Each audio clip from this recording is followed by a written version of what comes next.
Napanood ko 'to kanina mga kauragon sa balita. Grabe, ano ba naman 'to klaseng driver na 'to? Panoorin niyo. Nakakatuwa kaya yung ginawa niya? Sa tingin niyo mga kauragon? Ako kasi bilang isang nagmomotor hindi katanggap-tanggap 'to. Kung nagkaroon man kayo ng konting alitan hindi mo naman kailangan gawin 'yan mga kauragon, 'di ba? Tingnan niyo, uy, nako, ano ba naman 'yan, kawawa.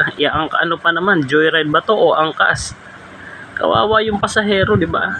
Hindi lang si pasahero, mismo si rider. 'Di ba? Hindi naman makatarungan 'yun mga kauragon. Ano bang ginawa naman itong driver na 'to? Malamang 'to isa 'to sa mga salot sa lipunan. Maganda siguro gawin dito mga kauragon patayuin dun sa EDSA tapos pitikin din joke lang.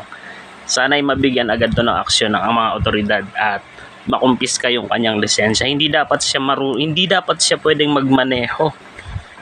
Kung meron siyang issue ng anger management, dapat magpakonsulta siya sa psychologist o sa doktor, di ba? Kaysa nakakadamay ka ng ibang tao. Hindi tama 'yon. Sana'y mabigyan ng tulong din yung pasahero at yung rider.